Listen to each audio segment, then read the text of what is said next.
بسم الله والصلاة والسلام على رسول الله اللهم اشرح لي صدري ويسر لي أمري واحلل عقدة من لساني يفقه قولي ولا حول ولا قوة إلا بالله العلي العظيم وبعد. To continue inshallah with where we left off last week, and so we spoke about Salatul Eidain and Salatul Tarawih, speaking about the voluntary prayers, the ahkam of the voluntary prayers, etc. And this week inshallah we move on to Al-Qism al-Thalith, and Imam al-Ghazali rahmallah, he says ما يتعلق بأسباب عارضة ولا يتعلق بالمواقيت. So voluntary prayers which are to do with issues that arise not due to particular times. So for example, Salatul Tarawih, the Tarawih prayer occurs due to the repetition of Ramadan, Al-Eidain due to the repetition of the time of Eid, etc. The Nawafil due to the time period before or after the Salah. This qism, so these prayers, they are to do with occurrences rather than particular time periods. So whenever the occurrence takes place, the Salah takes place. If the occurrence doesn't take place for however many years or months it may be, then the Salah doesn't take place. He says, number one, Salatul Khusuf. قال رسول الله صلى الله عليه وسلم إن الشمس والقمر آيتان من آيات الله لا يخسفان لموت أحد ولا لحياته فإذا رأيتم ذلك فافزعوا إلى ذكر الله والصلاة.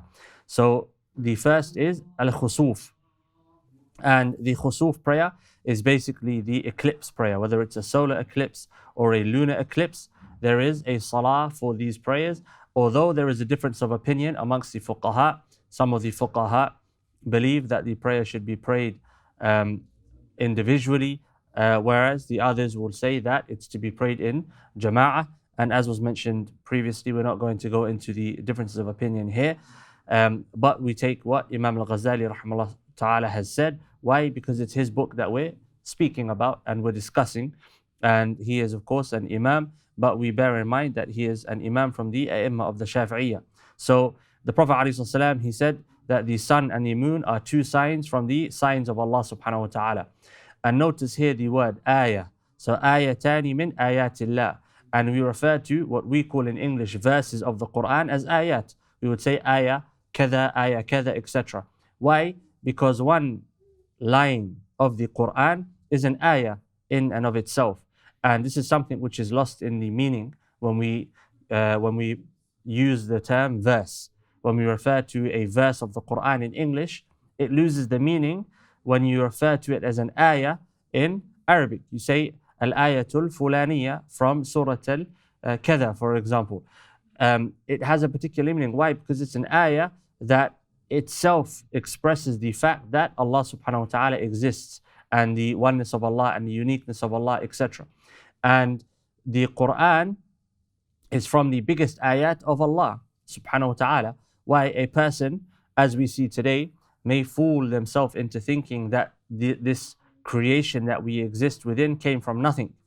And even though that's fallacious in and of itself, a person may say to themselves that's the case. But as for the Quran, a person who knows Arabic knows that it's impossible for this to have come from a man. And so the verses are ayat, they are signs of Allah subhanahu wa ta'ala's existence. And likewise with the Arabic, the deeper a person goes into the Arabic, the stronger the Quran becomes of a sign. And so today, for example, you see individuals that like to look into the scientific evidences in the Quran, evidences of various natures, the numbers and so on and so forth. But those whom the Quran was revealed to initially, they weren't in need of any of these things. Why? The Arabic itself, the use of the language was an ayah. It was a sign from Allah subhanahu wa ta'ala. And for that reason, some of the non-believers at the time of the Prophet ﷺ, they would cover their ears so that it wouldn't hear the Quran, because of it was a hujjah. And with the Arabic, there are multiple angles to the language that can be considered. The use of the words, the conciseness, the depth of the meaning, and so on and so forth. And so for a person who understands Arabic and they understand it the way that Quraysh used to understand Arabic, all of those angles to hit you all at once, it's something profound. And so we lose that today. Why? Because our language, our understanding of the language, number one, if we understand it, is shallow. Number two, because we don't understand it at all. And so, although it's not really related to the point, it's something which is beneficial to mention. And as has been mentioned previously throughout this particular chapter, i.e., the chapter of Salah, the importance of Arabic cannot be overlooked when it comes to Salah and worship, etc. And if a person has an hour a day, an hour a week, an hour a month, they should put an hour to learning the Arabic language. Why? Because Arabic is the language of the Quran, the language of Islam, and it's the language that brings us all together. And so it's very important. And we should feel the importance of the Arabic language, and understand that we have an opportunity to acquire it in this life. Think, for example, in 10 years' time, if you were to start now, an hour a day, in 10 years' time, you may get to a point where you understand the Arabic language, even if it's just an hour a day, let's say an hour a week, even an hour a week for 10 years. You're going to get to a point where you start to understand something. But if you don't put an hour a week to it, you'll be in the same place in 10 years' time. And there's reward in it. There's reward in studying Arabic. There is no knowledge without the Arabic language. And so it's very important. It's from the ayat of Allah subhanahu wa ta'ala, the Arabic language, the use of the Arabic language in the Quran. And we should feel this. And those that don't speak Arabic, they should feel sad. And those that cannot understand Arabic, they should feel sad that they cannot understand the Quran. They should feel that. And that hopefully leads to them wanting to learn it and dedicating their time to learn it, etc. Then he says, فإذا رأيتم, the Prophet ﷺ, he said, فإذا رأيتم ذلك فافزعوا إلى ذكر الله والصلاة. So if you see that, i.e. you see the eclipse taking place, then turn to Allah subhanahu wa ta'ala in remembrance and in forgiveness. And prior to that, the Prophet ﷺ, he said, as we didn't complete the hadith, that the sun and the moon, they are signs from the signs of Allah subhanahu wa ta'ala, and they do not eclipse due to the death or life of anyone. And then Al-Ghazali rahimahullah ta'ala, he comments, قال ذلك لما مات إبراهيم ولده وكسفت الشمس فقال الناس إنما كسفت لموته. So he says that this was mentioned by the Prophet ﷺ when his son passed away, Ibrahim, and it was said that the eclipse that took place during that time took place due to the death of the Prophet ﷺ's son. And so the Prophet ﷺ said that's not the case. Today, we know when eclipses are going to take place, right? We're told, we're informed the eclipse is going to take place in this particular time, and everyone's outside staring at it and looking at it. And we look at it in wonder, and subhanAllah, many people, they turn away and they still don't believe in Allah subhanahu wa ta'ala, even after seeing something as significant as an eclipse. But some of the ulama, they recommend that we don't share that information, i.e., we shouldn't be sharing when the eclipse is going to take place, when it isn't going to take place. Why? Because then what happens is you start to take it for granted, and it becomes something which becomes normalized. Whereas if, for example, one night you look up and the sun, the moon, they have been eclipsed, then it leads to a state of anxiousness. And although we expect the sun to return back to its place, the moon to return back to its place, etc., a day will come when they won't return back to their place. In fact, the sun will rise from its opposite direction, etc. That's going to happen. And scientists today have started to predict whether or not it's the same thing. Allah knows best. It's not my arena, obviously, but they say that the earth eventually will start to change its direction, or the sun will change its direction, or something of that nature. And so the sun will start to appear from the opposite direction and set in the opposite direction, as the Prophet ﷺ said. And perhaps that day is coming closer and closer. And so when we see the eclipse, we should still fear that this is a sign from the signs of Allah subhanahu wa ta'ala. Allah is in control of that which we take for granted. And so it should lead to us wanting to worship Him, turning to Him and remembering Him, etc. So then he says, Salatul Istisqa, and he says, وَكَيْفِيَتُهَا مَذْكُورَةٌ فِي كُتُبِ الْفِقْهِ. So the way that this is to be performed is mentioned in the books of fiqh, whether that's Imam Al-Ghazali who has placed that, or the Muhaddib. I believe the Muhaddib, as in this copy, it's in between brackets. Then he says, Salatul Istisqa. So the next prayer that takes place, if an occurrence takes place, is the prayer for rain. Al-Istisqa, seeking rain from Allah subhanahu wa ta'ala. And again, we'll talk about it perhaps inshallah, in a bit more detail, but this is something we've come to take for granted. We switch on the TV or we look at the news on our phones, etc., and the weatherman or woman is saying that it's going to rain, it's going to snow, and so we expect it to take place, and we become reliant upon the systems and so on and so forth. Whereas we start to lose that feeling that we depend upon Allah subhanahu wa ta'ala for His rain. Allah subhanahu wa ta'ala is the one who gives life to the earth after its death. Allah subhanahu wa ta'ala is the one who sustains, who nurtures, who provides, etc. Why? Because we become used to the system, whether it's the ecosystem or any other system that we're told is responsible. And when you look into this issue from an Islamic perspective, you will come across many very interesting statements. And so I'm not going to mention any in particular, but what I will say is that we see the system, but we don't see what's happening behind the system. We see what's happening, i.e. we can measure the rain is going to fall here, etc. And we can say because of this and that and so on and so forth, but we don't see the responsibility behind those things. And so we see that which is zahir, that which is apparent. We see the tip of the iceberg, but we don't see the depth of the iceberg. We don't understand what's happening beneath that system. And that's important to take into mind. He says, إذا غارت الأنهار وانقطعت الأمطار يستحب للإمام أن يأمر الناس أولا بصيام 3 أيام وما أطاقوا من الصدقة والخروج من المظالم والتوبة من المعاصي.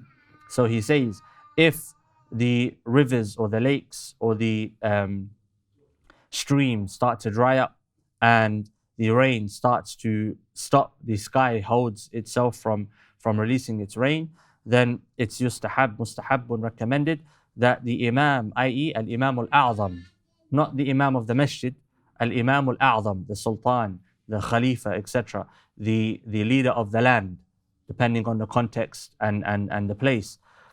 It's recommended that he requests from the people, and of course it's a request which should be followed. It's an amr, so it's more a command, that the people come out to pray istisqa. But what do they do prior to that? Number one, they fast for 3 days. Number two, they give what they're able to give of sadaqah. Number three, they come out from the madhalim, so the places of dhulm, i.e. anything which they are doing which can be considered dhulm, they stop doing those things. So the husband stops oppressing his wife, firstly and foremostly, if he is. The wife stops oppressing her husband, if she is. The children, public, all areas. Because dhulmu, dhulumat, there are many types of dhulm. Darkness is not one type of darkness, there are many layers. And so minor dhulm and greater dhulm, Allah subhanahu wa ta'ala takes it all into account. And the greatest of dhulm, of course, is to ascribe a partner to Allah subhanahu wa ta'ala, and you're not oppressing Allah in doing so, you're oppressing yourself. And the reality is the sinner, the greatest oppressed person when a sinner oppresses is the self. The person who sins is oppressing himself. The person who oppresses another is oppressing himself. Why? Because on Yawm al-Qiyamah, he's going to be held responsible for his oppression. And so when you stop oppression, you are helping the zalim and you're helping the madhloom. You are helping the zalim and you're helping the madhloom. How are you helping the zalim? By stopping him from oppressing, so that he's not held accountable for his oppression any more than he's going to be on Yawm al-Qiyamah. And of course you're helping the oppressed because you're removing the oppression from them. And that's the way that we should look at things as Muslims. We want to help the oppressed, but also the oppressor, by stopping him from oppressing himself. Then he says, ثم يخرج بهم في اليوم الرابع وبالعجائز والصبيان متنظفين في ثياب بذلة متواضعين. So they then come out on the 4th day. So he first commands them to fast for 3 days, التوبة والخروج من المظالم, etc. And on the 4th day, i.e. when the fasting has been completed, he goes out with them to an open place, including the elderly, the weak, and the young, as-sibyan, so the very young, etc. متنظفين في ثياب بذلة, and they clean themselves just as they would for Jum'ah, so ghusl and so on and so forth, and they wear thiyab, clothing of humility, not clothing of celebration. on Jum'ah, on Eid, you wear the best of your clothing. But when it's istisqa, when you're turning to Allah seeking His provision, you wear the most humble of clothing. And so you wouldn't come out with all of your beautification and the best of your clothing, etc. You would come out and you would look in the humblest form that you can be in. Then he says, وَقِيلْ يُسْتَحَبُّ إِخْرَاجُ الدَّوَابِ. It's said that it's even recommended that the dawab, so the animals which are relied upon within the cities and the towns, are also brought out to witness the Salatul Istisqa. So for example, horses, donkeys, goats, whatever it is that people use in their everyday lives, they rely upon them, depend upon them for work and so on and so forth, which for us doesn't really apply in modern day cities. Why would it be the case that it's recommended for even the dawab to come out? Because they depend upon the rizq of Allah subhanahu wa ta'ala as well. They depend on Allah subhanahu wa ta'ala's provision, on the rain, etc. And so if the rain doesn't come, it affects them. And of course, animals turn to Allah subhanahu wa ta'ala and they make dua. How do we know that's the case? How do we know that animals make dua to Allah subhanahu wa ta'ala? For example, like an alim, even fish in the sea. Exactly. The fish make dua for the alim. Why would a fish make dua for the alim? Because him being good benefits the whole society. Yeah, him teaching good benefits the fish, because the fishermen don't oppress the fish due to the teaching of the alim. The alim teaches not to oppress even that which you're going to consume. You still can't oppress it, which is something to consider when we look at the modern meat industry and fish industry today, etc. SubhanAllah, it's horrific. But the point here about stopping our ma'asi, there's a point to consider here today, because we ascribe the rise in droughts, potentially earthquakes, and so on and so forth, to a particular issue today. What's the issue? We say climate change, global warming.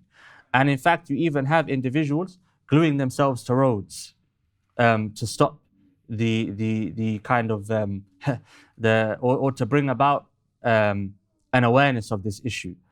But what we should say as Muslims is that it's not due to pollution in and of itself. Pollution is a factor, but the pollution is a consequence of something which is underlying, and it affects other areas too, which is sin. The pollution is the consequence of our sins. How so? Consumerism, greed, overeating, over-consuming, over-drinking, etc. That leads to pollution. If we were to take and to use and to eat that which would suffice us, actually suffice us, not that which we want and we feel we need, but in reality we don't need, then pollution would be cut in half, maybe 3/4 of what it is today. For example, if we just look at the mobile phone, you can have a mobile phone which is 5 or 6 years old and it will still function the way a modern mobile phone will function, i.e. a smartphone. It might be a slightly slower in its function if that is not designed by the companies themselves. Perhaps the camera is not as sharp as a modern phone, but the reality is you can get by. In fact, you can do most things that you need to do with a phone that's 5 to 6 years old. Say the same thing about a computer. Say the same thing about a car. Say the same thing and say more than that about coats and perhaps shoes and clothing and so on and so forth. Most things we can afford to buy once or twice in our lifetimes and they will last if we take care of them. Technology being the exemption to that. Perhaps you might need to buy it a bit more than once or twice due to the rate at which technology develops. But if we were to live in that way, likewise, if we were to eat that which we need rather than that which we want, how many times a week do we need meat? Perhaps not even weekly. It could be how many times a month. Likewise, say the same about fish, about poultry, and so on and so forth. How many meals a day do we need versus how many do we want? Say the same about drinks. How much do we drink and how much of that do we need versus do we want? And although it might be halal in and of itself, so for example, you have a particular food type, it's halal. But what happens when you eat too much of it? It becomes haram. You have a particular type of drink, halal. But if you drink too much of it, it becomes haram. If you have an item of clothing, it's halal. If the source is halal, it's been taken from a halal source. But if you have too many of those items of clothing, then it becomes what? Haram. Why? It's israf, extravagance. And so when you think about it, pollution is not the consequence of climate change alone, or the petrol and so on and so forth. It's the consequence of the underlying lifestyle that has led to that, where we're constantly consuming without end, and the constant want for more. And where does it come from ultimately? From greed. The biggest perhaps issue here is greed. Greed of the product makers and greed of the product consumers. If there was no greed, then it would be enough to buy a car and you drive it until it breaks. But due to greed, the product makers, they want to design a new edition every 2-3 years, I don't know. Likewise phones and so on and so forth. And so that's a point to consider here. To consider, okay, the components of my lifestyle might be halal, but is my lifestyle itself halal? Is my lifestyle halal? Even though the components which make up that lifestyle are halal. As sometimes we don't think about halal with that kind of depth. We want to emulate a lifestyle which is haram, but with halal components, rather than question the lifestyle itself. Consumerism in Islam, the concept of consumerism, and I say it lightly, of course, because definitions, what does that mean, etc. It's not a concept which goes hand in hand with Islam. Then he says, فإذا اجتمعوا في المصلى نودي الصلاة جامعة فصلى بهم الإمام ركعتين مثل صلاة العيد بغير تكبير ثم يخطب خطبتين وبينهما جلسة خفيفة وليكن الاستغفار معظم الخطبتين وينبغي في وسط الخطبة الثانية أن يستدبر الناس ويستقبل القبلة. So he says if they all come together in the musalla, whether it's the Sahara, whether it's a park, whatever it may be, it's called out as-salatu jami'ah. So salat has come together. It's time for us to pray, etc. And the Imam prays in front of them. So he leads them in prayer, 2 units of prayer, 2 rak'ah, just like the prayer of Eid, without the additional takbirs. And after the prayer, he then gives a khutbah made up of 2 khutbahs, just like the Jum'ah khutbah. Between them is a short sitting, i.e. for the Imam. And he says that most of the khutbah should be comprised of istighfar. So reminding people to turn to Allah subhanahu wa ta'ala, and him himself turning to Allah subhanahu wa ta'ala with the community. وينبغي في وسط الخطبة الثانية أن يستدبر الناس ويستقبل القبلة. And in the middle of the second khutbah, the Imam should turn his back to the people and face the Qibla, turn to Allah subhanahu wa ta'ala. ويحول رداءه في هذه الساعة تفاؤلا بتحويل الحال. And he should then take his rida, so that which is being worn on top of his overgarment basically, and should flip it inside out and place it back on his shoulders. So he goes on to say, هكذا فعل الرسول عليه الصلاة والسلام فيجعل أعلاه أسفله وما على اليمين على الشمال وما على الشمال على اليمين. So he places that which was at the bottom on top, that which was on the right on the left, and that which was on the left on the right. And likewise the people, he says وكذلك يفعل الناس ويدعون في هذه الساعة سرا ثم يستقبلهم فيختم الخطبة ويدعون أرديتهم محولة كما هي حتى ينزعها متى نزعوا الثياب. And he then continues the khutbah, and they leave their clothing in that manner until they take off their clothing later. So the rida, so they leave the outer garment in that manner, turned upside down, around, etc., until they take their clothing off later. So the point is to turn to Allah subhanahu wa ta'ala in humiliation, number 1, in a state of istighfar and tawbah, number 2. And number 3, he says that the garment should be turned inside out, tafa'ulan. So in hoping that Allah subhanahu wa ta'ala will change their hal, their state from drought to sustenance, just as they have changed their garments. And of course, Allah subhanahu wa ta'ala is muhyi al-mawta. So he's the one who is capable of doing so. And that's an important point to consider, not only when we think about the ground, livestock, trees, and so on and so forth, but likewise our hearts and our situation. So if I'm feeling down, I'm feeling low, I'm feeling my iman is weak, I remind myself Allah subhanahu wa ta'ala is muhyi al-mawta. Allah subhanahu wa ta'ala is the one who gives life to death. Even if my heart has died, Allah can give it life if I just turn to Him. And so I turn to Allah subhanahu wa ta'ala. And I turn to Allah with sincerity and I ask Allah, oh Allah, give life back to my heart. And although the means of attaining that life may not be in front of me, Allah will give me the means of attaining that life as long as there is sincerity. Likewise, the situation that we see our ummah in today. Alhamdulillah, our ummah has been through many situations like this and perhaps worse. Although this situation is slightly different because we don't have a body as we once did. But Allah subhanahu wa ta'ala is muhyi al-mawta and Allah subhanahu wa ta'ala is waliyul mu'mineen. And so we hope in Allah and we trust in the promises of Allah subhanahu wa ta'ala. And the question that remains is, what part will I play in the changing of our situation, i.e. as an ummah?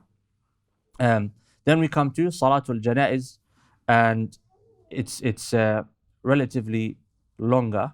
So we'll leave that to next week, inshallah, with the remaining few, Tahiyatul Masjid, Rak'ataini Ba'd al-Wudu, and Salatul Istikhara. And then we complete the chapter next week, inshallah. And then we would be at Al-Kitab al-Khamis, Asrar al-Zakah. So potentially start that before Ramadan or leave it until after Ramadan, depending on if we finish the remaining section next week, inshallah, bi'idhnillah.